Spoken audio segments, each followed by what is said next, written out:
Welcome to the essay rewriting module. So this is going to be just pretty quick. I don't have a ton to say here because I've got other lecture videos lined up in this module after this. So we're going to do a quick overview, and I'm going to give you just one kind of general recommendation about kind of the viewpoint, the attitude you should carry into the module that'll get you through things. And then I'm just going to briefly talk about the first two tasks that appear after this so that you can get those done nice and efficiently. Okay, so the first thing that I want to say is that usually, at least my perception of students, when they hand in something, a draft of an essay, and they get feedback on it, and the intent is that you use the feedback to redraft and hand in something else, like you have probably experienced in your college writing 1 and 2 courses, is that the prof in that writing course, usually a very dedicated person. I love those composition and English profs. They really try and work hard to improve people's skills. They give you lots of feedback. You guys might have either in college or also in high school handed in essays. You get them back and they are just drowning in a sea of red ink. There's recommendations and suggestions and feedback all over the place. And sometimes, like in college writing 1 and 2, you're expected to take a look at that feedback and redraft the paper and hand it in as part of their teaching you about a rewriting process, because I'm sure you've heard this, right? Good writers don't ever produce good copy on the first try.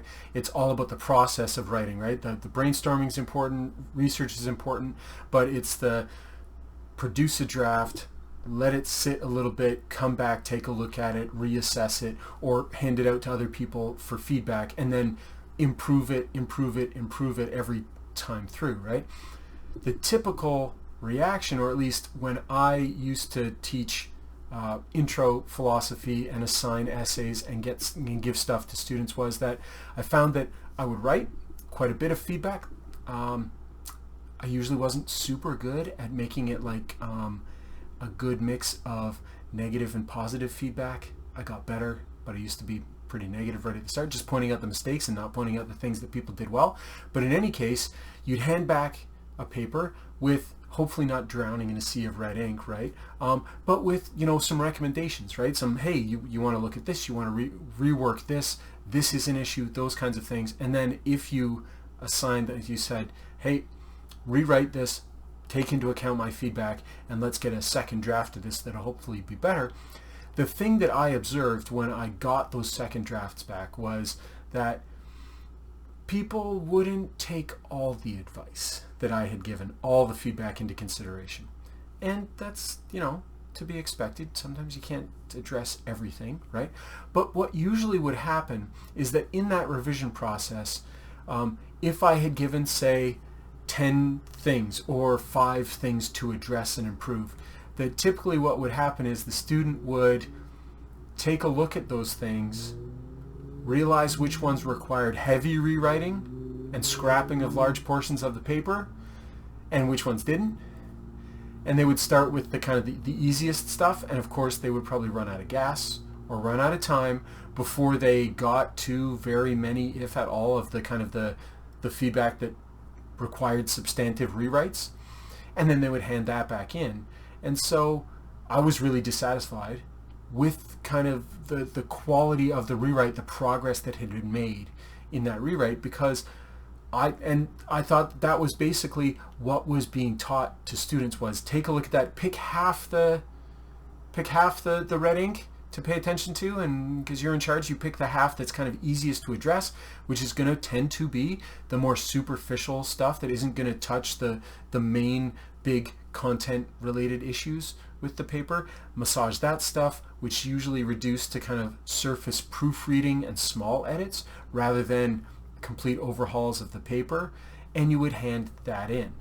And that's just not good enough. For lots of students need to do more extensive rewriting, the feedback just isn't usually on the scale of, oh yeah, just tidy this up, tidy that up, the rest is fine.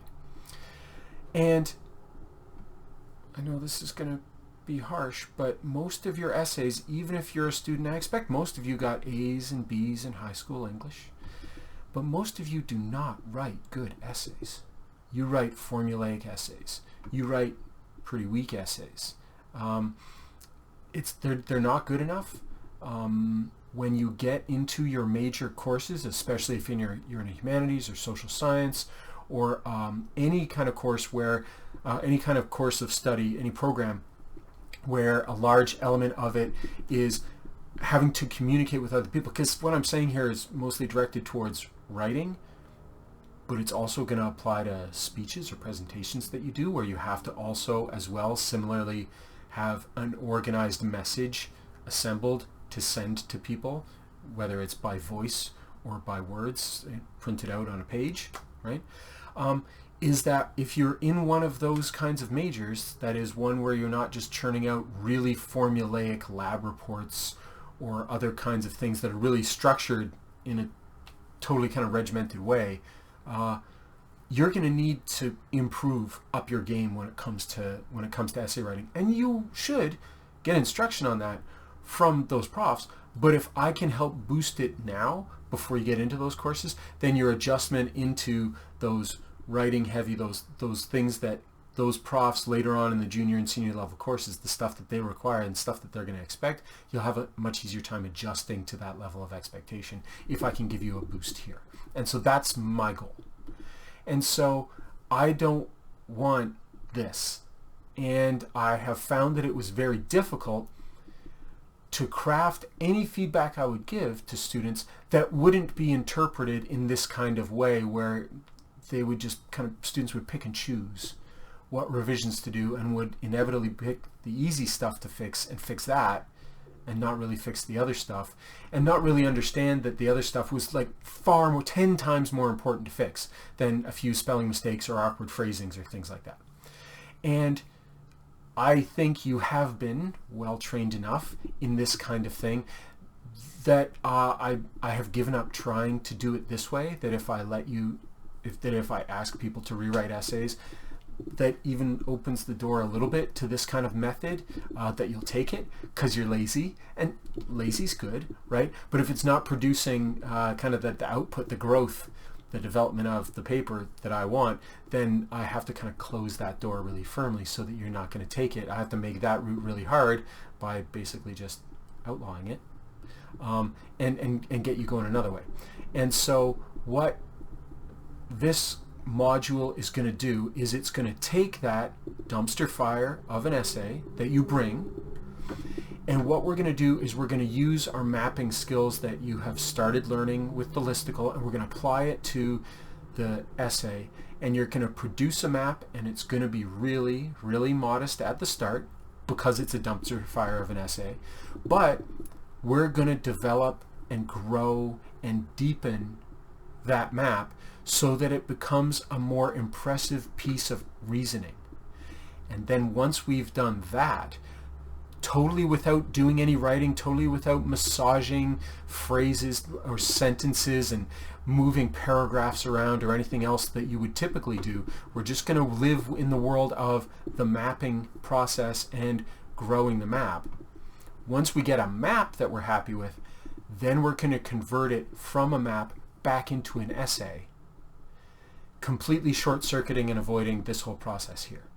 Okay?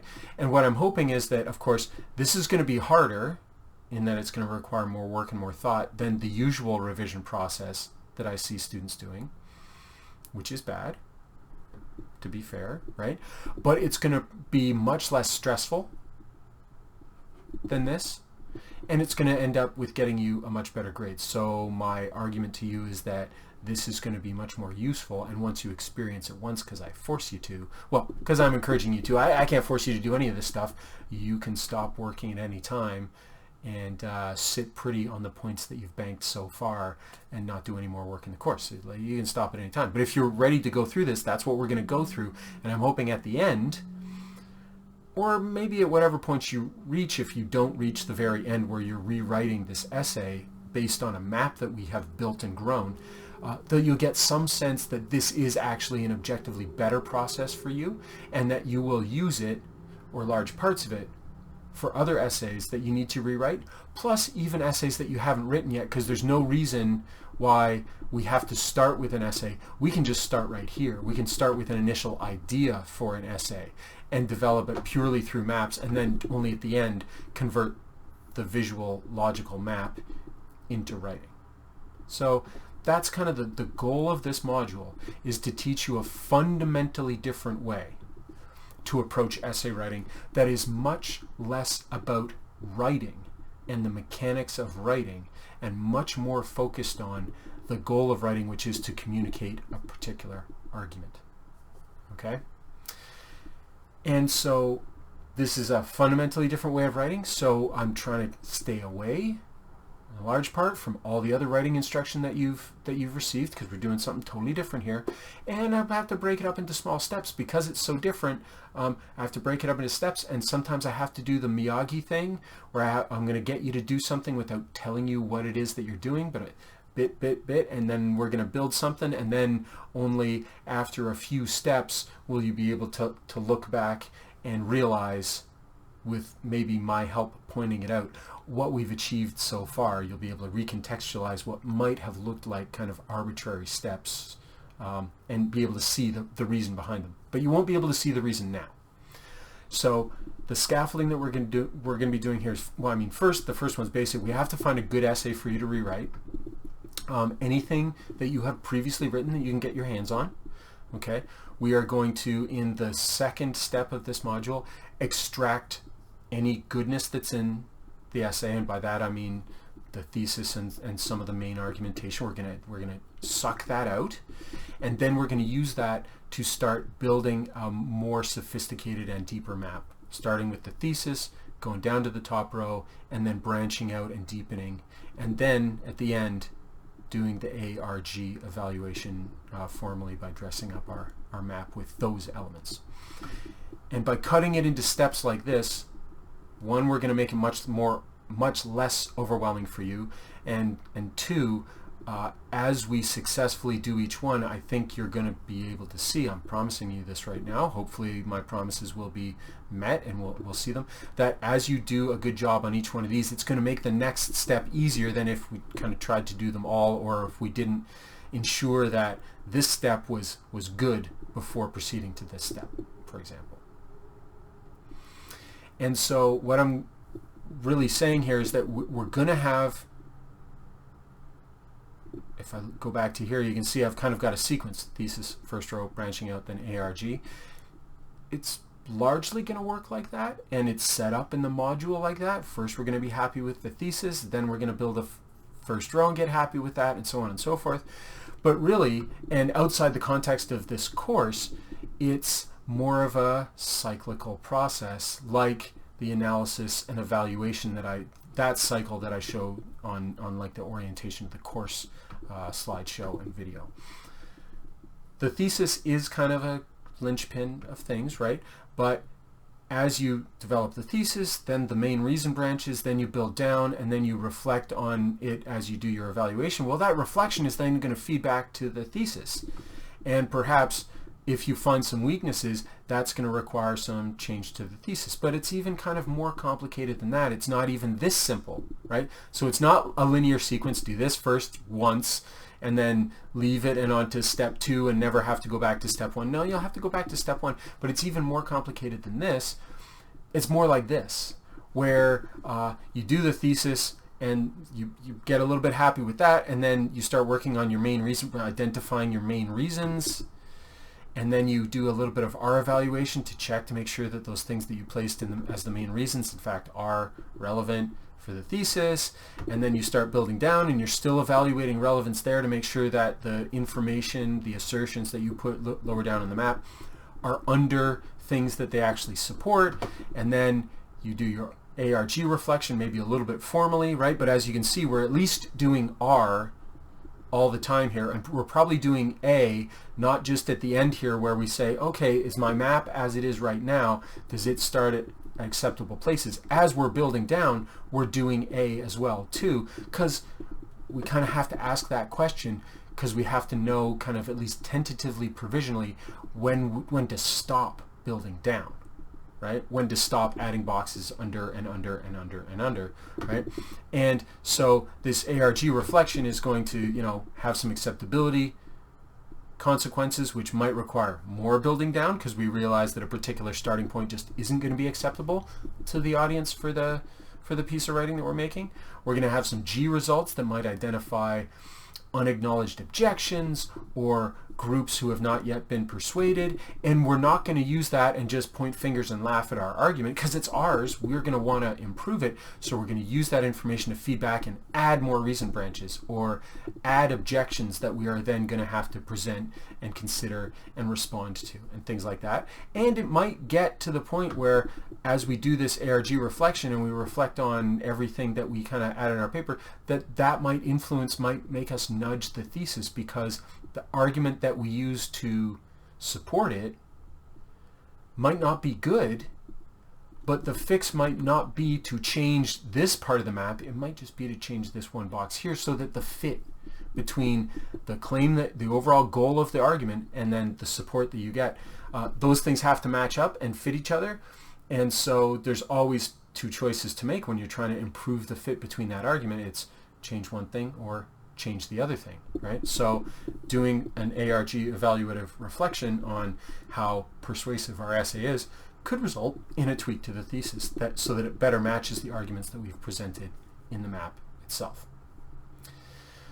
Okay, the other thing is that I do have some kind of surprises. I do have some things that I will be doing throughout the course of this module, future videos. I'm going to be basically presenting an argument to you about how we ought to view essay writing differently, because I'm trying to justify the value of my approach to rewriting over the traditional one that you have absorbed so well so far.